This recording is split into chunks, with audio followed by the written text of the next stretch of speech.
እና ይሁዳዎቹ ምን ተባባሉ እርስ በርስ? አንድ ሰው ቆጥ ላይ ይውጣና ትልቅ ድንጋይ ባናቱ ላይ ይጫንበታሉ። በማለት በነቢዩ ሙሐመድ ሰለላሁ ዐለይሂ ወሰለም ላይ። ከነሱ ውስጥ አንዱ ምን አለ? አትሞኙ፣ ነጋሪው ይነግረዋል፣ ይልቁንም ራሳችንን እናስበላላቸው። እንደተባለውም ጅብሪል መጥቶ በአስቸኳይ ተነስና ሾልከህ ውጣ አላቸው።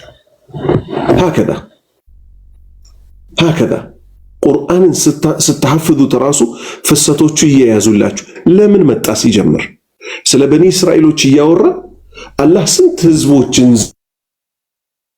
ዘሎ ለምንድን ነው ሄዶ እነዚህ እርስ በእርስ ሁለት ቁርባን አቅርቡ ስለተባሉት የአደም ልጆች ለምን ተነሳ? ታሪኩ ውስጥ ምን ስላለ? ቅናት፣ ምቀኝነት፣ ድንበር ማለፍ የተባለው ጉዳይ ስላለ። ይሄ ደግሞ የነማን ባህሪ ነው? የይሁዳዎች ባህሪ። ይቅርባችሁ፣ ከዚህ መጥፎ ቆሻሻ ባህሪያችሁ ውጡ ተብለው ተመከሩ።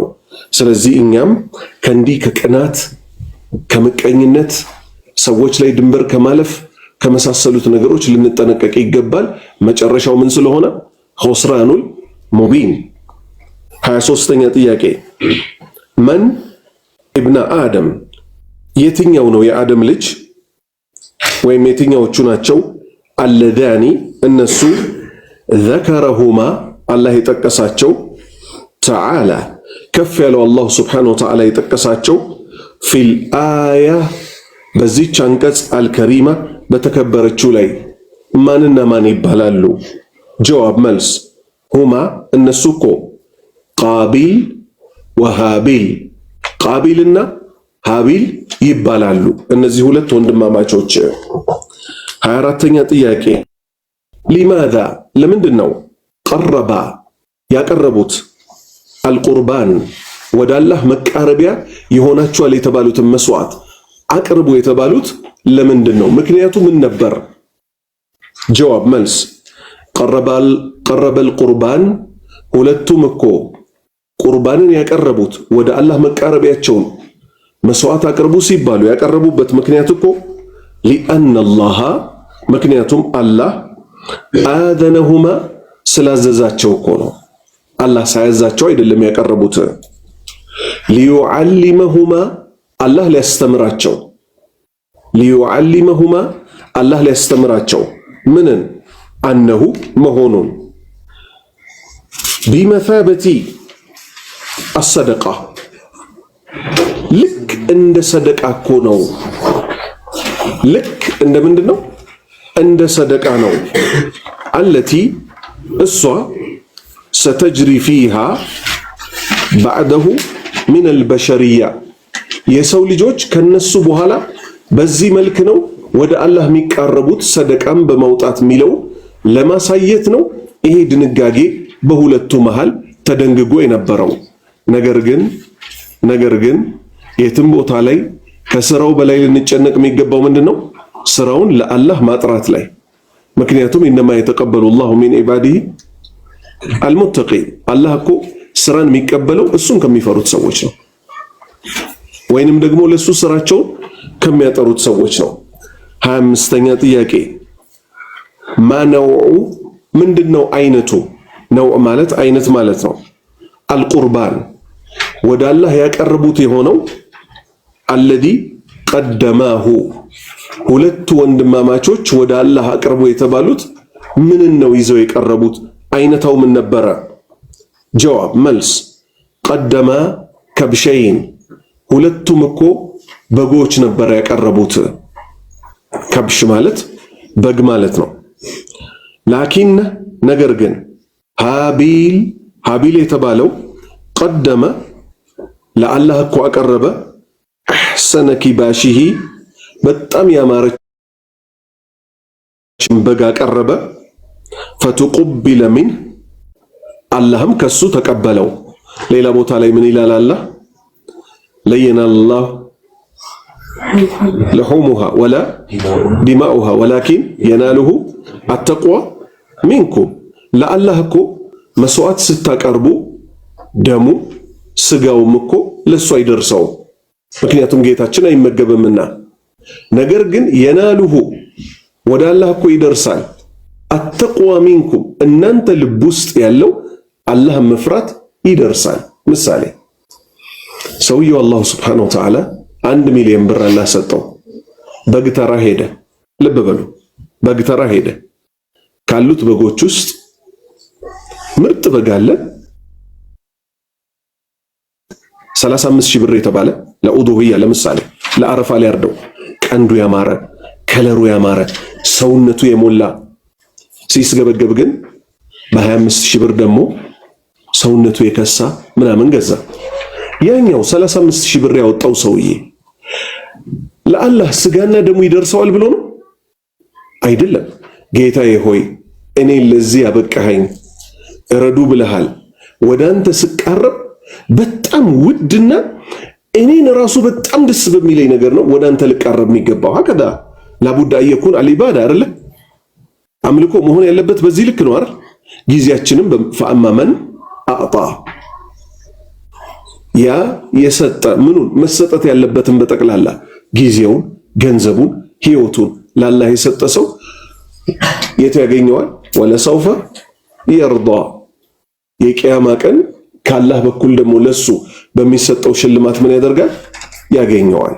ሀከዛ ቀደመ አሕሰነ ኪባሺ በጣም መልካም የምትባለዋን በጉን አቀረበ።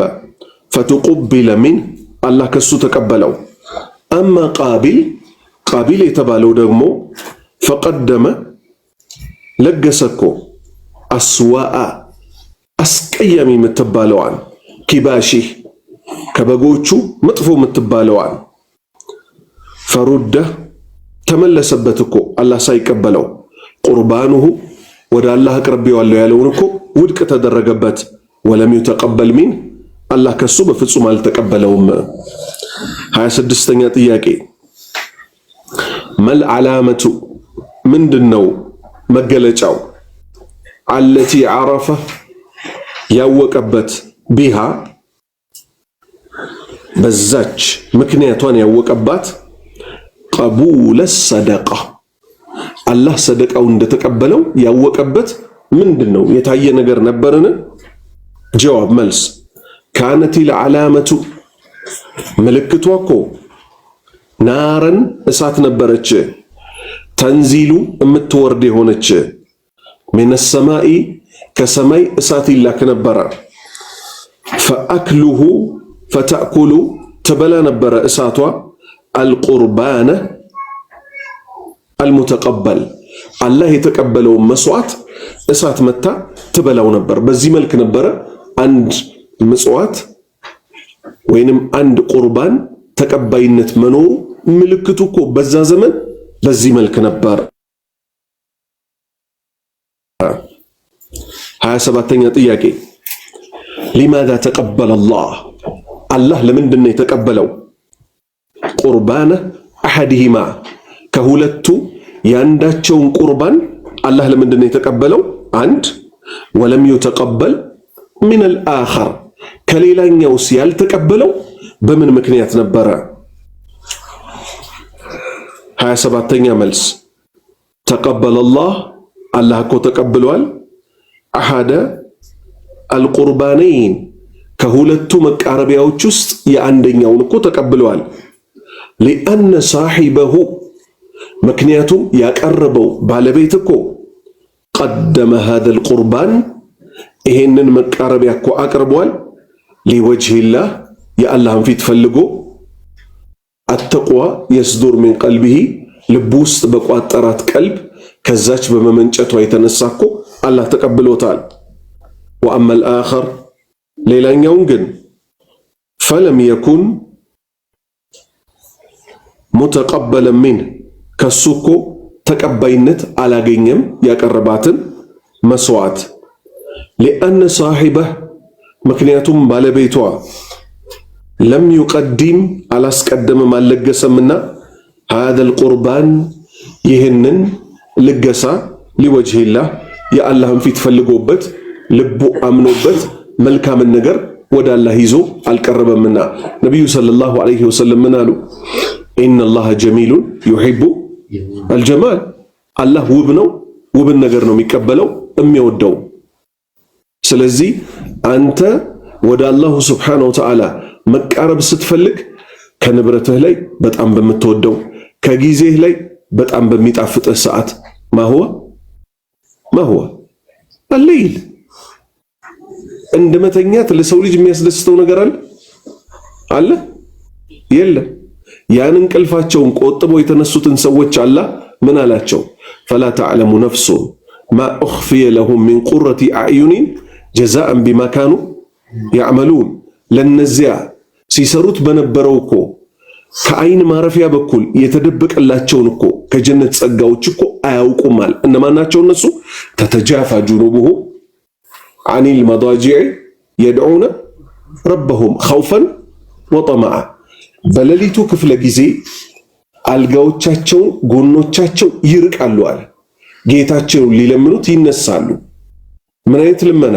ኸውፈን ፈርተውት፣ ወጠመዓ ከጅለውት። አስቡት፣ እንቅልፍ በጣም እየጣፈጠች የምትሄደው መቼ ነው? ሌሊቱ እየገፋ ሲሄድ። አለይሰ ከዛሊክ በዛ በድቅድቅ ጨለማ የተነሱ ሰዎችን ነቢዩ ሰለላሁ ዐለይሂ ወሰለም ምን አሉ? በሽሪል መሻኢን ቢኑሪን ታማ ፊ ዙልመቲ ሌይል የውመል ቂያማ። የቂያማ ቀን ሙሉ በሆነ ብርሃን አበስራቸው። እነማንን? አልመሻኢን በእግራቸው ተጓዥ የሆኑ ቢዙልመቲ ሌይል በሌሊቱ ጨለማ ወደ መስጂዶች በእግሮቻቸው የሚሄዱ። ማንን ይመለከታል? በቁጥር አንድነት ዒሻን፣ ፈጅርን፣ ሌይልን የሚሰግዱ ሰዎችን። የቂያማ ቀን እኛ እስከዛሬ የተማርነው ከልጅነታችን ጀምሮ ሲራጥ ማለት ከፀጉር የቀጠነች ከሰይፍ የሰላች እየተባለ ነው። አሁን ግን ሐዲት እየተማርን ስንሄድ ምን ሰማን? ሐታ ጨለማ አላት አብሮ። በዛ ጨለማ ላይ ደግሞ ለነማን ብርሃን ይሰጣቸዋል? ያችን ሲራጥ በሰላም ይሻገሯታል። አላህ ከሚሻገሯት ያድርገን። 28ኛ ጥያቄ ሊማዛ ቀተለ፣ ለምንድን ነው የገደለው? ቃቢል የተባለው አኻ ወንድሙን ሀቢልን ለምንድን ነው የገደለው? 28ኛ መልስ ቀተለ ቃቢል እኮ ገሏል። አኻ ወንድሙን ሐሰደን ምቀኝነት ይዞት ፊ መቱበቲን ሰዋብ ምንዳ ስለተሰጠው ለማን? አክረመሃ አላህ ያላቀበት የሆነች ምንዳ ተሰጠችው ለማን? ለሃቢል ተዓላ የላቀው ጌታ ሊአኺሂ ለወንድሙ ለሃቢል ስለሰጠው ስራውን ከተቀበለው አብሮ ምን ይከፍለዋል? ደሞዝ ስለሚከፍለው። ሐይቱ ቀቢለ አላህ ስለተቀበለ ቁርባነሁ ያቀረበውን ቁርባን ወለም የቅበል ቁርባነ ቃቢል የቃቢልን ቁርባን ደግሞ ስላልተቀበለው ቃቢል ማንን ገደለ? ሃቢልን ገደለ። ሊዛ ለዚህ ምክንያት እንቃደት ተነሳሳች እኮ ነፍሱ ተነሳሳች። የማን? የቃቢል ነፍስ ኢላ ተንፊዲ ለመፈጸም። ተንፊድ ማለት መፈጸም ማለት ነው። ለመፈጸም ሃዲሂ ለዓመልያ ይህንን ስራ አሸኒዓ በጣም የከፋ መጥፎ የሆነ ስራ ሊሰራ ነፍሱ ገፋፋቸው። ኢነ ነፍሰ ለአማረቱ ቢሱእ ነፍስ እኮ በመጥፎ ታዛለች። አለቲ እቺ ስራ ማን? ቃቢል የሰራት ወንድሙ መግደሉ እኮ ሳረ ሆነባት እኮ ኢማመሃ መሪ ሆነባት። ሰው በጥሩ ነገር መሪ ይሆናል አይደል? እሱ የመጥፎ ነገር ቁንጮ ሆነ። በዚህ ምድር ላይ የመጀመሪያውን ደም በማፍሰስ ያው ማንም በመግደል የገዛ ወንድሙን በመግደል ፈውቀ ሃዲሂል ያቢስ ማለት ምን ማለት ነው? የብስ መሬት ማለት ነው። በዚህ ምድር ላይ የመጀመሪያው የሸር ሰውን የመግደል ኢማም ማን ሆነ? ቃቢል ሆነ። አላህ ይጠብቀን።